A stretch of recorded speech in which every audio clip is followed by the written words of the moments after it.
Hello viewers, welcome back to my channel. ఈరోజు వీడియోలో పూరి మలేదా ఎలా చేయాలో చూపిస్తాను. ఫస్ట్ ఒక బేసిన్లో గోధుమ పిండి తీసుకొని అందులో కొంచెం సాల్ట్ యాడ్ చేసి మిక్స్ చేసుకొని వాటర్ యాడ్ చేసుకుంటూ ఒక హార్డ్ డోలా ప్రిపేర్ చేసుకోవాలి. దీనికి స్మూత్ డో ఉండకూడదు, ఎందుకంటే మనం క్రిస్పీగా వీటిని ఫ్రై చేయాలి. సో హార్డ్గా ఉండాలి డో. అవన్నీ బాల్స్లా చేసుకొని ఇలా రోటీస్లా చేసుకొని మనం వాటిని కాసేపు ఎండబెట్టుకోవాలి. వీలైతే సన్లైట్లో ఎండబెట్టండి, లేదంటే ఇలా ఫ్యాన్ కింద అయినా క్లాత్ వేసి ఎండబెట్టుకోండి.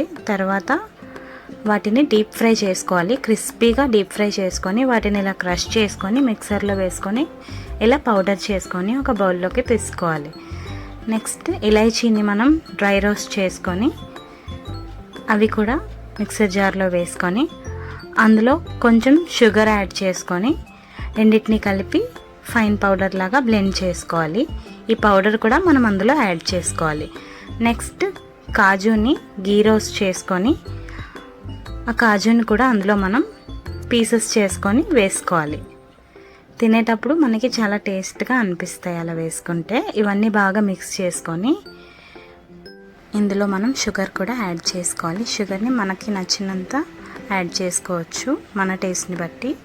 నెక్స్ట్ ఇందులో ఎండు కొబ్బరిని చాప్ చేసుకొని గీలో రోస్ట్ చేసుకొని మిక్సీ చేసుకొని యాడ్ చేసుకుంటే టేస్ట్ చాలా బాగుంటుంది. ఇది మా ముస్లిం మ్యారేజెస్లో ఎక్కువగా ప్రిపేర్ చేసి డిస్ట్రిబ్యూట్ చేస్తూ ఉంటారు. మేమైతే మా బ్రదర్ మ్యారేజ్లో ప్రిపేర్ చేసి ఇలా ప్యాక్ చేసి మా రిలేటివ్స్ అందరికీ డిస్ట్రిబ్యూట్ చేసాం. మీకు కూడా ఈ రెసిపీ నచ్చినట్టయితే తప్పకుండా ట్రై చేయండి. మరిన్ని ఇలాంటి వీడియోస్ కోసం నా ఛానల్ని సబ్స్క్రైబ్ చేసుకోండి. Thank you for watching.